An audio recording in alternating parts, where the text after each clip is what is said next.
Good morning to all of you and welcome to all of you in OCIS PCS channel. कैसे हैं आप लोग? Hope so सभी अच्छे होंगे, पढ़ाई भी काफ़ी बेहतर चल रही होगी।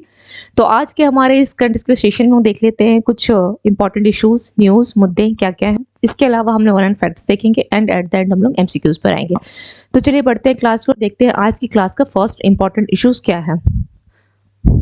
सबसे पहले ध्यान रखिएगा कि आज 21 अक्टूबर है। आज के जो ये तारीख है इसको किस दिवस के रूप में सेलिब्रेट किया जाता है? तो इसे राष्ट्रीय पुलिस स्मृति दिवस के रूप में इसे मनाया जाता है। राष्ट्रीय पुलिस स्मृति दिवस 21 अक्टूबर। इसके साथ साथ एक्चुअली हम लोग करंट पढ़ रहे हैं, तो हमेशा ध्यान रखिएगा करंट पढ़ने का मतलब ये नहीं होता कि केवल करंट तक सीमित रह जाना। इसके अलावा क्या कुछ ऐसे इन्फॉर्मेशन आते हैं जहाँ से हिस्ट्री से क्वेश्चन बन सकते हैं या पॉलिटी से बन सकते हैं, इसको भी जरूर ध्यान रखना है।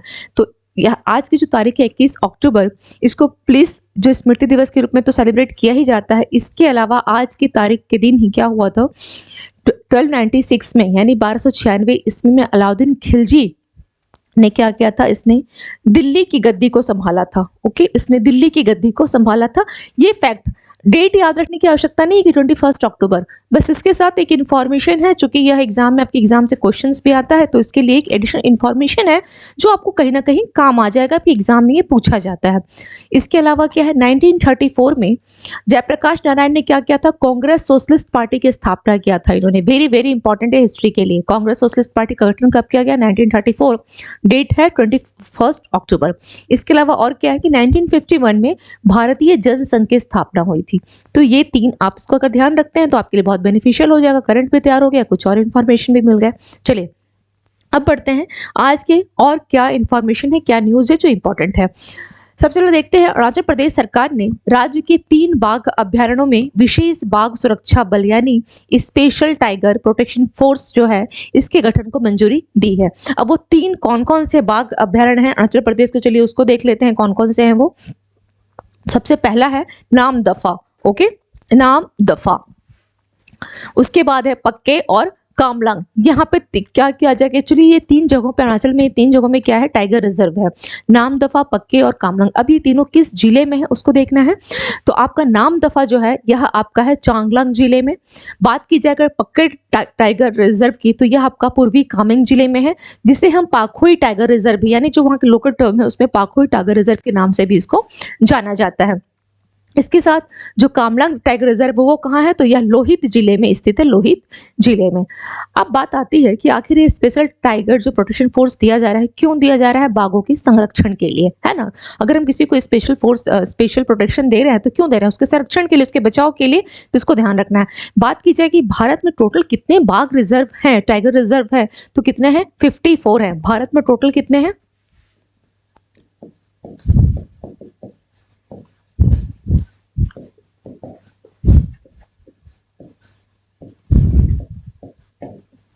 Tiger reserve. इसके अलावा अरुणाचल प्रदेश की बात की जाए तो अरुणाचल प्रदेश की जो सीमा है किन किन एरियाज से सकती है, उसे भी हमें देख लेना है। कौन कौन से ऐसे हैं जहां से अरुणाचल प्रदेश जो है टच करता है। ओके, सबसे पहले इस तरह से डायरेक्शन, ये कुछ ऐसा, ये एडिशनल इन्फॉर्मेशन अरुणाचल प्रदेश को लेकर, किसकी सीमा किस किस का टच करती है। ओके,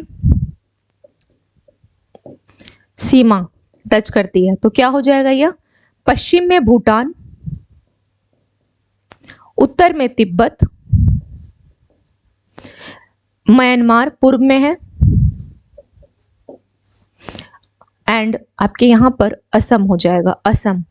और अगर बात की जाए दक्षिण पूर्व में तो नागालैंड हो जाएगा,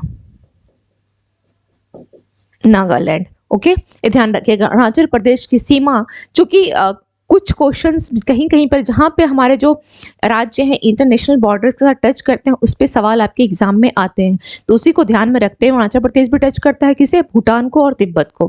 बाकी रेस्ट ऑफ ये तो इंडिया के हो गए, तो ये तो ध्यान रखना ही है। म्यांमार भी इधर हो गया, तो इन तीनों को ध्यान रखिएगा। इसके साथ साथ असम को भी देख लीजिएगा, जो कि आपके एग्जामिनेशन के लिए वेरी इंपॉर्टेंट हो जाएगा। Got my point now. अब इसके अलावा एक इन्फॉर्मेशन और है आपके न्यूज़ का, जो इन दिनों लगातार चर्चा में रहा है अरुणाचल प्रदेश को लेकर। वो है अरुणाचल प्रदेश के किन उत्पादों को GI टैग दिया गया है। तो अरुणाचल प्रदेश के 3 उत्पाद हैं जिनको GI टैग दिया गया है, GI टैग। और वो कौन कौन से हैं? याक, याक खुरपी। ओके, सेकंड है आपका यहाँ पे खाऊ चावल, खाऊ चावल। और थर्ड है आपका तांगसा वस्त्र। कांसा वस्त्र। ये 3 ऐसी चीजें हैं, ये इंफॉर्मेशन जो कि मैंने अलग पेन से लिखा है, तो ये क्या है, इंफॉर्मेशन हो गया। इसको जरूर ध्यान रखिएगा, सीमा प्लस जीआई टैग। आजकल मैं एक चीज देख रही हूँ कि क्लास में स्टूडेंट्स जो हैं आजकल क्लास को कम देख रहे हैं, सभी के सभी शायद पूजा में व्यस्त हैं, है ना, दुर्गा पूजा में सभी कोई व्यस्त है, तो इसलिए आजकल क्लास जो है कम देखा जा रहा है, तो आंसर्स भी कम आ रहे हैं। Okay, now come to the next information. PM Modi Bharat की पहली क्षेत्रीय रेल रैपिड एक्स का उद्घाटन किया गया है, यानी रीजनल रैपिड जो ट्रांजिशन सिस्टम है उसका उद्घाटन किया गया है। क्षेत्रीय रेल रैपिड एक्स, आखिर ये क्या है, देख लेते हैं ये है क्या। भारत की पहली, सबसे मैं आपको पहले ही बता रखी हूँ कि जहां पे भी जिस क्वेश्चन में भी जिस स्टेटमेंट में पहले जुड़ा हो वो अपने आप में क्या होता है, महत्वपूर्ण हो जाता है। तो भारत का पहला क्या है, यह क्षेत्रीय रेल रैपिड एक्स। इसका उद्घाटन किसके द्वारा किया गया है, प्रधानमंत्री मोदी जी के द्वारा। और कहाँ किया गया है, यूपी के साहिबाबाद जिले में किया गया है। यूपी के साहिबाबाद से करेंगे ये। पहला जो चरण है, जो फर्स्ट है, वो कितना होगा, 17 किलोमीटर लंबा होगा, जिसमें कुल कितने होंगे, 5 स्टेशन शामिल। और कौन कौन से हैं, साहिबाबाद, गाजियाबाद, गुलधर, धुआई और धुआई डिपो। ये 5 स्टेशन जो है इसमें शामिल होंगे। ट्रेनें हैं जो 15 मिनट के गैप में, यानी 15 मिनट के अंतराल पर जो है ट्रेन का जो है या चलता रहेगा। ओके, इसकी रफ्तार कितनी है, 15 मिनट के अंतराल पर, कितनी पर, 160 किलोमीटर प्रति आवर की रफ्तार से यह चलेगी। आप लोगों ने कभी दिल्ली मेट्रो में सफर किया है, देखे होंगे कि क्या होता है, 10 मिनट्स में, 5 मिनट्स में, 15 मिनट्स में, इसी अंतराल पे क्या है ट्रेनों का आवागमन लगा रहता है। तो यहाँ पे भी क्या है, जस्ट लाइक ये मेट्रो की तरह है, इसमें भी 6 कोच है, एक कोच महिलाओं के लिए रिजर्व है, ये सारी सुविधाएं दी गई है। इसमें प्रीमियर कोच भी है जिसका फेयर लगेगा 100 रुपीज। ओके, ये सारी सुविधाएं इसमें है। चलिए नेक्स्ट देख लेते हैं क्या है। नेक्स्ट है, महसा अमीनी को मरणोपरांत यूरोपीय संघ के शीर्ष मानव अधिकार पुरस्कार से सम्मानित किया गया है। यूरोपीय संघ का शीर्ष मानव अधिकार पुरस्कार से सम्मानित किया गया है। अब देखते हैं ये है कौन, तो यह कुर्दिश ईरानी महिला है। इनको क्यों यह सम्मान दिया गया मरणोपरांत, ये क्या है, कुर्दिश ईरानी महिला। पूछा जा सकता है कि यह किस देश से संबंधित है, तो इनका संबंध ईरान से है। इनको क्यों मरणोपरांत जो इनको यह दिया गया सम्मान, तो क्यों दिया गया है, एक्चुअली इन्होंने क्या किया था, जो आप देखेंगे मुस्लिम धर्म में हेड स्कार्फ होती है, उसके जो महिलाओं को पहनने का एकदम अनिवार्य होता है, तो उसी के कानून का उल्लंघन इन्होंने किया था, जिसके कारण की गिरफ्तारी हो गई थी और इनको पुलिस हिरासत में ही इनकी डेथ हो गई है। इनकी डेथ हुई थी 16 सितंबर 2022, यानी लास्ट ईयर इनकी डेथ हो गई थी। इनको अभी दिया गया है यह पुरस्कार यूरोपीय संघ की तरफ से। चलिए, इस उनकी विचार की जो स्वतंत्रता के लिए उनको यूरोपीय संघ का कौन सा पुरस्कार है जिसे सम्मानित किया गया है, सखाराव पुरस्कार, जिसकी स्थापना कब हुई है, 1988 से इस पुरस्कार जो है दिया जा रहा है। क्लियर। चलिए नेक्स्ट देख लेते हैं क्या है इंफॉर्मेशन। आईएमएफ के अनुसार भारत जो है 5 वर्षों में वैश्विक विकास में 18% का क्या करेगा, योगदान करेगा। किसकी रिपोर्ट है, आईएमएफ की रिपोर्ट के अनुसार भारत 5 वर्षों में वैश्विक विकास यानी जो ग्लोबल डेवलपमेंट होता है उसमें 18% का योगदान रहेगा। वर्तमान में जो अगर देखा जाए तो भारत और चीन का योगदान कितना है, 50% है। वैश्विक विकास में कितना है, 50% है। दोनों का मिला करके है, भारत और चीन दोनों का मिला करके 50% है। इसमें से भारत का योगदान कितना है, तो 16% है, यानी कितने परसेंट की बढ़ोतरी हो जाएगी, 2% की बढ़ोतरी हो जाएगी। भारत का योगदान कितना है, ग्लोबली अगर डेवलपमेंट देखा जाए तो 16% है। रेस्ट ऑफ अमाउंट यानी 34% करीब चीन का हो गया। तो अब क्या होगा, अगले 5 वर्षों में 18% हो जाएगा। आईएमएफ एशिया प्रशांत विभाग के निदेशक कौन है, कृष्णा श्रीनिवासन।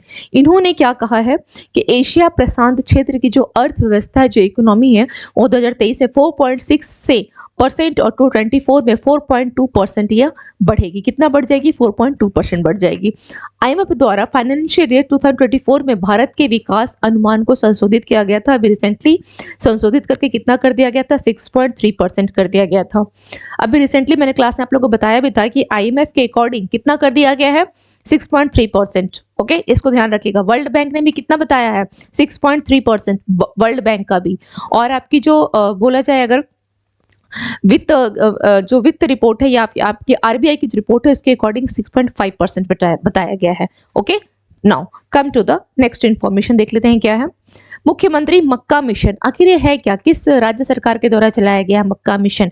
मक्का, अगर किसी मिशन को चलाया जाता है तो सबसे पहले ये ध्यान रखेगा बिना किसी चीज को रटे हुए कि उसके उत्पादन को बढ़ाना है, उसके उत्पादन को और बेहतर करना है। ओके, ये मिशन का मतलब क्या होता है कि इस मिशन पे हम चल दिए हैं, यानी हमें इसे बेहतर करना है। आपका मिशन क्या है, अभी एग्जाम को क्वालिफाई करना, यानी इस मिशन का आप लोगों ने आप में से कुछ ऐसे स्टूडेंट्स होंगे जो रूम में आपने लगा रखे होंगे UPSC mission, PCS mission, Uttarakhand mission, Bihar BPC mission, ऐसा कुछ प्रत्येक स्टूडेंट अपने रूम में कुछ लगा भी रखे होंगे इस प्रकार के मिशन को। तो इस प्रकार का मिशन जो किसी भी एग्जाम के लिए, चाहे वो पीजीटी का मिशन हो, चाहे वो टीजीटी का मिशन हो, तो क्या होता है, आपको करना क्या है, उस मिशन के लिए आप बेहतर से बेहतर करने की कोशिश करते हैं। तो यही है मक्का मिशन, क्या करना है, मक्का के उत्पादन को बेहतर करना है। तो किस राज्य सरकार के द्वारा चलाया गया है और इसमें कौन कौन से और भी सुविधाएं दी गई, इसको देख लेते हैं। तो यह उड़ीसा सरकार के द्वारा है। मक्के की खेती का क्षेत्र बढ़ाने के लिए यह कार्यक्रम को शुरू किया गया है। इसके अलावा क्या है, सरकार किसानों के लिए क्या करेगी, जो है विभिन्न किस्में लाएगी किसानों के लिए, मक्के की विभिन्न किस्मों को लेकर के आएगी और इस विभिन्न प्रकार की जो किस्म लेकर के आएगी उसके लिए, यानी फसल विविधीकरण के लिए 5 सालों का रखा जाएगा, जिसके तहत जो अमाउंट रखा गया है वो इतना रखा गया है, 1.94 करोड़ का इसमें बजट रखा गया है। और बोला जाए तो इसको किस प्रकार से किया जाएगा, तो इसको वैज्ञानिक तरीके से किस प्रकार से इसको और प्रगतिशील तरीके से इसको किया जाएगा। मक्के के अलावा सरकार जो है दलहन, तिलहन और रेशे वाली फसलें, कपास और जूट की उत्पादकता बढ़ाने पर भी इसका एक विचार चल रहा है। ओके, इस पे भी काम करेगी, अभी ऐसा कुछ नहीं है, फिलहाल ये मक्के पे ही सोच रही है।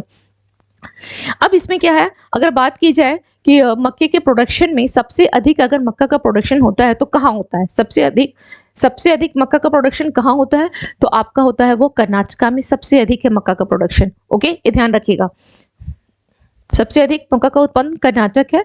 इसके अलावा उसके बाद एमपी एंड देन महाराष्ट्र है, दूसरे और तीसरे, यानी फर्स्ट कर्नाटक हो गया, सेकंड आपका एमपी है एंड थर्ड आपका महाराष्ट्र है। मक्का का उत्पादन जो है साल में 2 बार होता है, एक बार रबी के मौसम के समय में और खरीफ के मौसम के समय में। अब इतना तो पता ही होगा कि रबी का मौसम कौन सा होता है, यानी शीतकालीन, और खरीफ का ग्रीष्मकालीन। नाउ चलिए, ये हो गए। हाँ, एक चीज और ध्यान रखिएगा कि मैंने आपको बताया था कि बाजरा का उत्पादन भी, चूंकि इस साल क्या है, यूएन ने क्या किया है, इंटरनेशनल मिलेट ईयर जो घोषित कर दिया है 2023 को।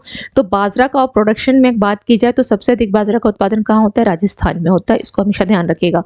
और अगर वैश्विक स्तर पर बात की जाए तो भारत में। Now come to the next information.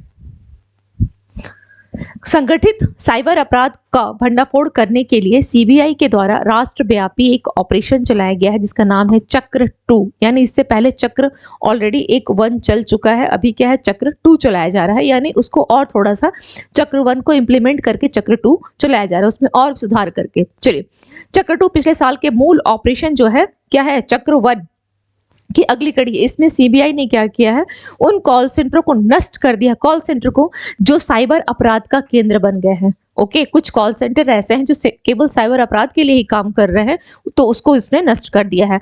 अंतरराष्ट्रीय संगठित साइबर अपराध नेटवर्क के खिलाफ अपनी लड़ाई जारी रखने के लिए सीबीआई ने ऑपरेशन चक्र 2 चलाया है। किसके खिलाफ है, यह अंतरराष्ट्रीय संगठित साइबर अपराध नेटवर्क के खिलाफ।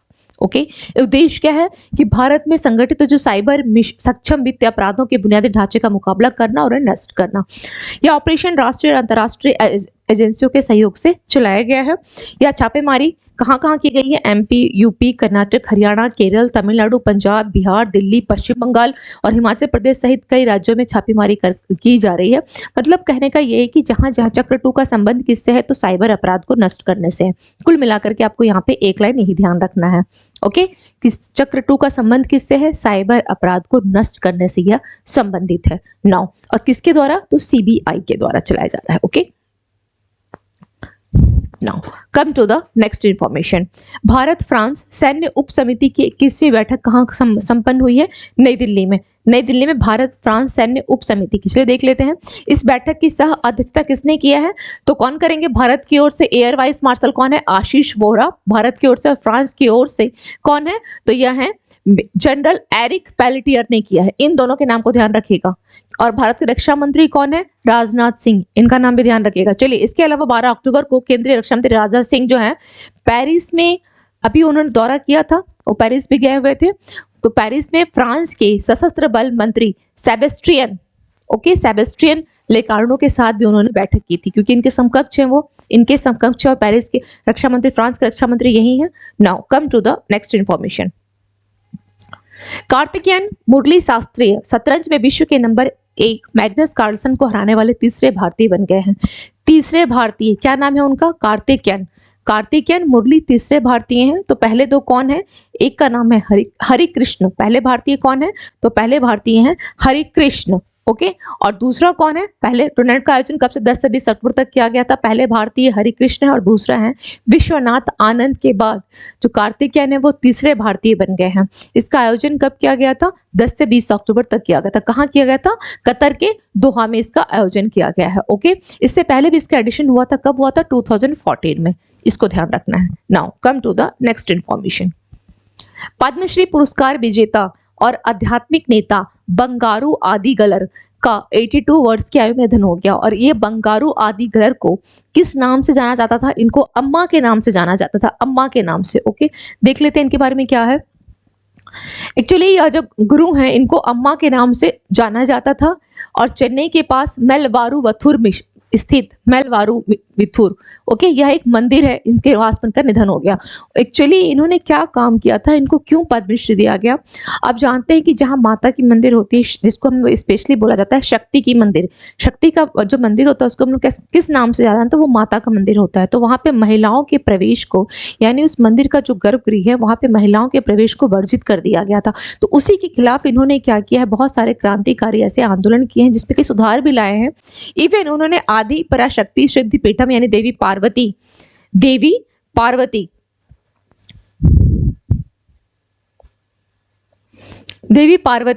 ओके आध्यात्मिक आंदोलन की स्थापना की। इस आंदोलन की जिसे मेलवारू मंदिर के नाम से भी जाना जाता है और उनके भक्त उनको अम्मा के नाम से जानते थे। और ये लोग क्या करते, इनका प्रतीक क्या होता था?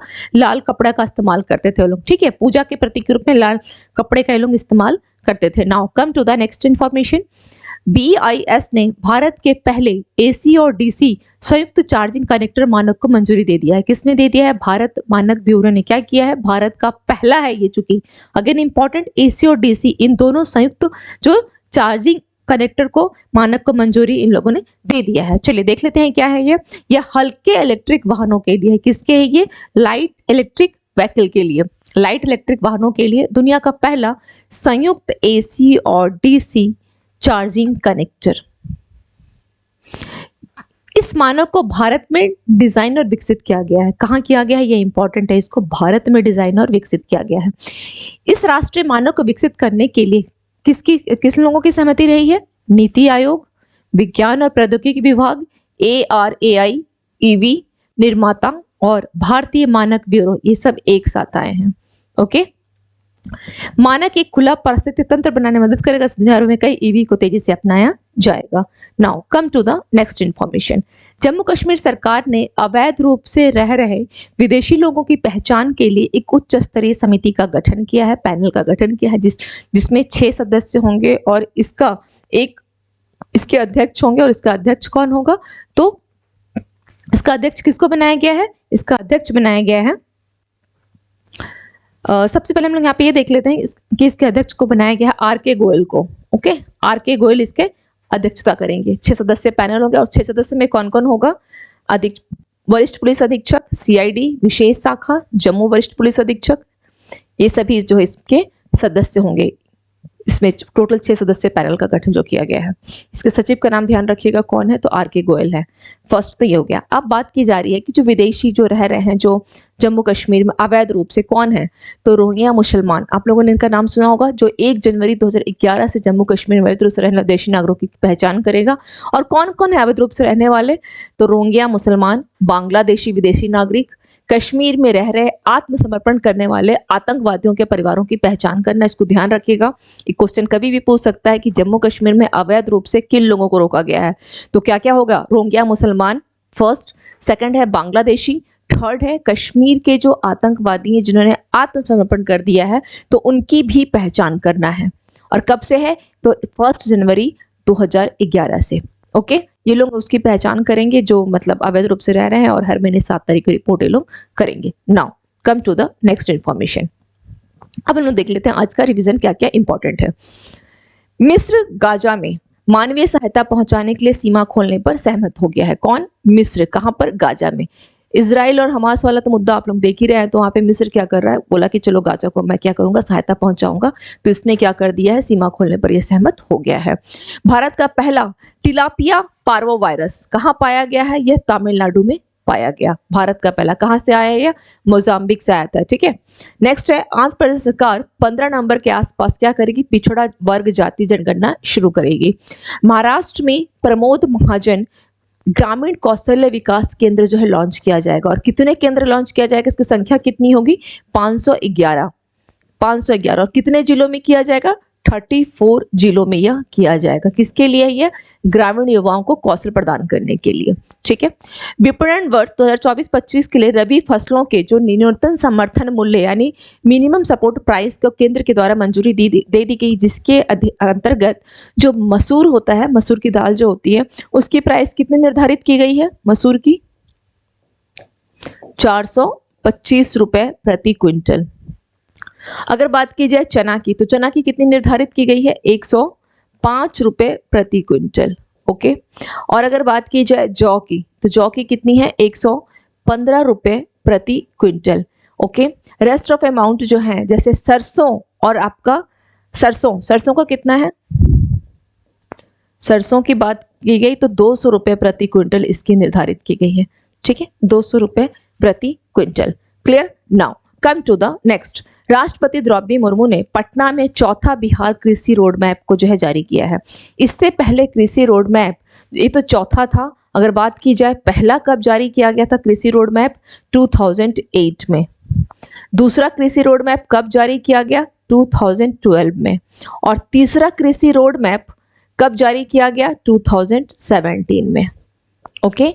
और इस किसके द्वारा इसको लॉन्च किया गया है? राष्ट्रपति द्रौपदी मुर्मू जी के द्वारा। यह इंपॉर्टेंट है पटना में।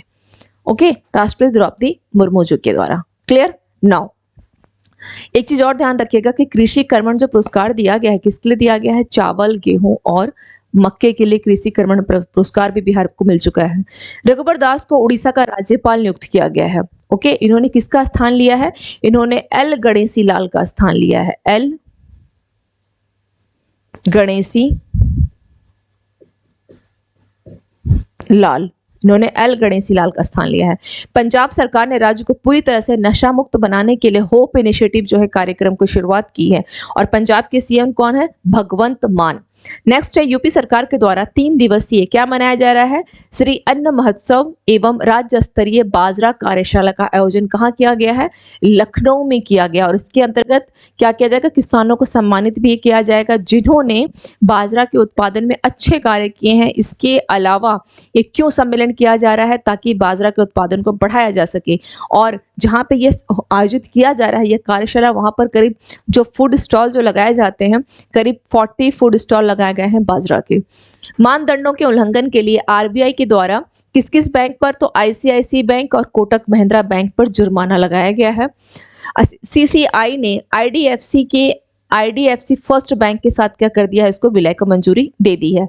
भारत जो है 2040 तक चंद्रमा पर अंतरिक्ष यात्री भेजने का लक्ष्य रखा है। और 2035 तक ये क्या करेगा? अंतरिक्ष केंद्र की स्थापना, इसने ऐसा लक्ष्य रखा है। लक्ष्य अंतरिक्ष केंद्र की स्थापना का लक्ष्य। इसके साथ मोदी जी और भी क्या बोल रहे हैं कि शुक्र और मंगल ग्रह के लिए भी काम करना शुरू कर दो। ओके, चलिए नेक्स्ट देखते हैं क्या है। नरेंद्र मोदी ने कहा ग्लोबल मैरीटाइम इंडिया समिट 2023 का उद्घाटन किया है? तो यह मुंबई में किया है। मुंबई में किया गया है ग्लोबल मैरीटाइम इंडिया समिट। किसको संयुक्त राज्य में भारत का स्थायी प्रतिनिधि नियुक्त किया गया है? अर्दिम बागची, जो कि क्या है? मिनिस्ट्री ऑफ एक्सटर्नल अफेयर्स में यह प्रवक्ता भी हैं। ओके नाउ, और ये आईएफएस अधिकारी 1985 बैच के हैं। केंद्रीय विद्युत प्राधिकरण ने किस तिथि को अपना 50वां स्थापना दिवस मनाया है? 15 अक्टूबर। जस्टिस सिद्धार्थ मृदुल किस राज्य के हाईकोर्ट के मुख्य न्यायाधीश बने हैं? मणिपुर के। किस राज्य के डंपा टाइगर रिजर्व, ओके क्या नाम दिया गया है? डंपा टाइगर रिजर्व में टार्ड की एक नई प्रजाति खोजी गई है? तो मिजोरम में। किस देश के पूर्व राष्ट्रपति मार्टी अहसारी का निधन हुआ है? ये फिनलैंड के हैं और इनका कौन सा क्रम है? यह 10वें राष्ट्रपति हैं, ये 10वें क्रम है इनका, 10वां। कब से कब तक थे ये? 1994 से लेकर 2000 तक थे ये 94 से लेकर के 2000 तक ये फिनलैंड के राष्ट्रपति रह चुके थे। यूपी श्रम शक्ति महिलाओं की भागीदारी कितने परसेंट बढ़ी है? 17.90% बढ़ी है। वेरी वेरी इंपॉर्टेंट क्वेश्चन कि उत्तर प्रदेश श्रम शक्ति में महिलाओं की भागीदारी कितनी है? 17.90%। किस राज्य के नवपिंड सरदारा गांव को सर्वश्रेष्ठ क्या बोला गया है? पर्यटन गांव का पुरस्कार मिला है? तो पंजाब, सर्वश्रेष्ठ पर्यटन गांव पंजाब। ओके। कौन मणिपुर उच्च न्यायालय के मुख्य न्यायाधीश बने हैं? जस्टिस सिद्धार्थ मृदुल। अमेरिकी स्पेस एजेंसी नासा ने कौन सा मिशन को लॉन्च किया है? Psyche asteroid mission. भारत और किस देश ने नई दिल्ली में 2+2 वार्ता आयोजित की है? ब्रिटेन ने। Now come to the next. अंतर्राष्ट्रीय गरीबी उन्मूलन दिवस कब मनाया जाता है? 17 अक्टूबर। किसने EV ready India dashboard launch किया है? आर.के. सिंह ने। किस फिल्म ने सर्वश्रेष्ठ फिल्म का राष्ट्रीय फिल्म पुरस्कार जीता है? रॉकेंट्री द नंबी इफेक्ट। एंड किसको तीसरी बार बटालियन को प्रेसिडेंसी कॉलर्स पुरस्कार से सम्मानित किया गया है? नागा रेजिमेंट को। नौ, अब आते हैं आज के एमसीक्यूज पर। देखते हैं पहला सवाल क्या है। अंतर्राष्ट्रीय मुद्रा कोष के एक वरिष्ठ अधिकारी के अनुसार वैश्विक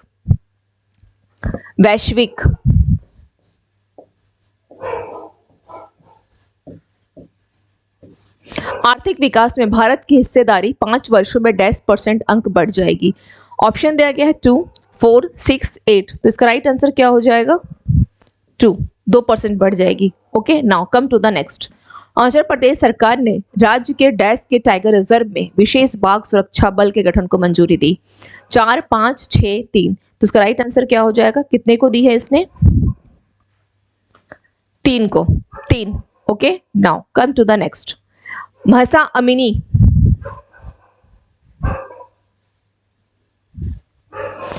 अमीनी को मरणोपरांत यूरोपीय संघ के शीर्ष मानवाधिकार पुरस्कार से सम्मानित किया गया। पिछले वर्ष निम्नलिखित में से किस देश में पुलिस हिरासत में उनकी मृत्यु हो गई थी?